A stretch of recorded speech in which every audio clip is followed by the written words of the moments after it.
የማቻከል ወረዳ የመንግስት ኮሙኒኬሽን ጉዳዮች ጽህፈት ቤት የወረዳ ህዝብና መንግስት ያልተቋረጠ ርብርብ እያደረገባቸው ባሉት የሰላም የልማትና የመልካም አስተዳደር ተግባራት በላቀ የአስተሳሰብ ከፍታ እንዲመራ በማድረግ ዋና ሀገራዊ ጉዳዮች መግባባት ለመፍጠር እንዲሁም የወረዳውን ሁለንተናዊ ገጽታ ለመገንባት የተቋቋመና በዋናነት ይህንኑ ኃላፊነትን ለመወጣት እየተንቀሳቀሰ የሚገኝ ተቋም ነው። ሱባለው ደስ ይበለው የማቻከል ወረዳ የመንግስት ኮሙኒኬሽን ጉዳዮች ጽህፈት ቤት ኃላፊ። የማቻከል ወረዳ የመንግስት ኮሙኒኬሽን ጉዳዮች ጽህፈት ቤት የራሱ የሆነ እንደማንኛውም ተቋም ራዕይ አለው። እንግዲህ የተቋማችን ራዕይ በመረጃ የበለጸገ ሁለገብ ተሳትፎ የሚያደርግ ማህበረሰብ መፍጠር ራዕያችን አድርገን ነው እየሰራን የምንገኘው። እንግዲህ በመረጃ የበለጸገ ማህበረሰብ መፍጠር የሚለውን ራዕያችንን ለማሳካት ሶስት ፒላሮች ወይም ዋና ምሰሶዎች አሉት ለተቋማችን። የመጀመሪያው ምሰሶ የአቅም ግንባታ ዘርፍ ነው። ሁለተኛው የጋራ መግባባት ዘርፍ ነው።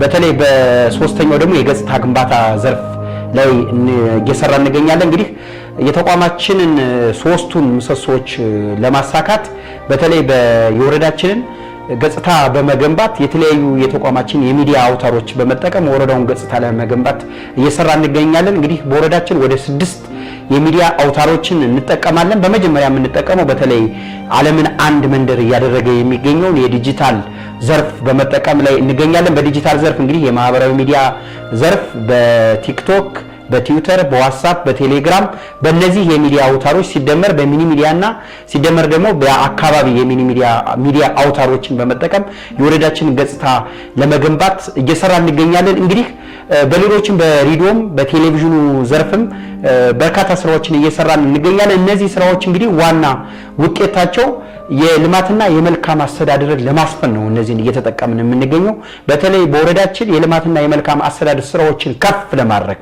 የልማትና የመልካም አስተዳደሮችን ለማጉላት እንደ ተቋም በርካታ ስራዎችን በመስራት ላይ እንገኛለን። በተለይ የወረዳው ማህበረሰብ በሰላም በልማት ተመሳሳይ አመለካከት ተመሳሳይ አስተሳሰብ እንዲኖረውና አሁን ያለውን ግጭት ትቶ ሰው ለሰላም ለልማት አንድ አይነት አመለካከት እንዲኖረው ባሉት የሚዲያ አውታሮች እየሰራ የሚገኝ ተቋም ነው የማቻከል ወረዳ የመንግስት ኮሙኒኬሽን።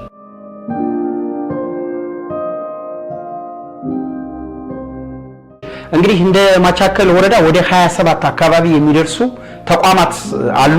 እንግዲህ ከ27 ተቋማትን በተቻለ መጠን በየተቋሙ የህዝብ ግንኙነት ባለሙያና ፎካል በመመደብ ሁሉንም ተቋማት ሙሉ የሚዲያ ሽፋን እንዲያገኙ እያደረግን እንገኛለን። በተለይ በጤናው ዘርፍ በተለይ በስራ ዕድል ፈጠራ ላይ የሚሰራ ለምሳሌ እንደ ወረዳችን በማቻከል ወረዳ በተለይ በወጣቶች የስራ ዕድል ፈጠራ ላይ እየሰራ የሚገኝ የስራና ክህሎት ጽህፈት ቤት ወይም ስራና ስልጠና ምንለው ተቋም አለ።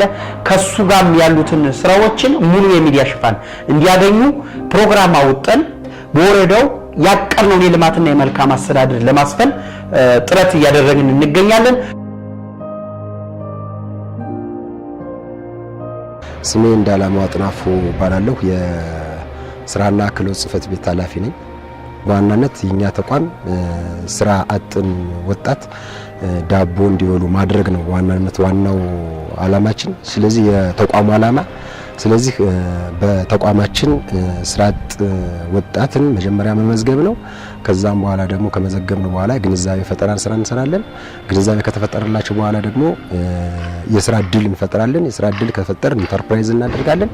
ከኢንተርፕራይዝ በኋላ ደረጃቸውን እያሸጋገሩ በኢኮኖሚ እንዲያድጉ ማድረግ ነው። ስለዚህ እንደ ተቋም ሰንቀን የምንሰራ ስራ አጥ ወጣትን መመዝገብ ነው። እንደ ማቻከል ወረዳ ስራ አጥ ወጣት ወደ 4318 የሚያክል በምዝገባ ደረጃ መዝግበናል። ይህን ስንመዘግብ በሃርድ ኮፒና በኦንላይን ምዝገባ ያው መዝግበናል ማለት ነው።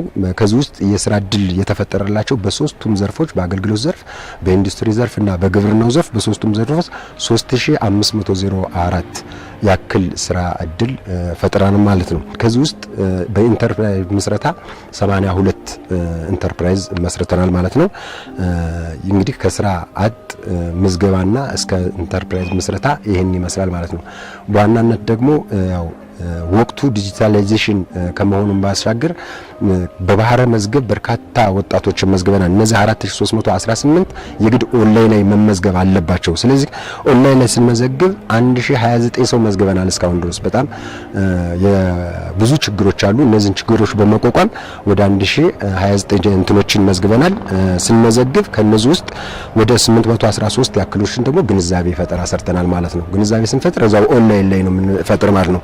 ከዚህ ውስጥ በኦንላይን የስራ እድል የፈጠርንላቸው ደግሞ እዚህ ላይ ያው የተወሰኑ በሚጠበቅብን ያክል ባንሰራም 115 ያክል የስራ እድል ፈጥረናል። ከዚህ የስራ እድል ፈጠራችን ደግሞ ኢንተርፕራይዝ መስረታ 57 በኦንላይን ኢንተርፕራይዝ መስርተናል ማለት ነው። ለቀጣይም ይህንን አጠናክረን የምንሰራውና በሃርድ ኮፒ የተመዘገቡ የስራ አጦችን አጠቃላይ በኦንላይን ደረጃ ተመዝግበው ስራ እድል ፈጠራም ኢንተርፕራይዝ መስረታም ግንዛቤ ፈጠራውም በኦንላይን ይሆናል ማለት ነው። ሃርድ ኮፒ የሚባለው ነገር ያቆምለታል ማለት ነው። በዚህ መንገድ ልንሰራ ሰንቀን ቆመናል ማለት ነው።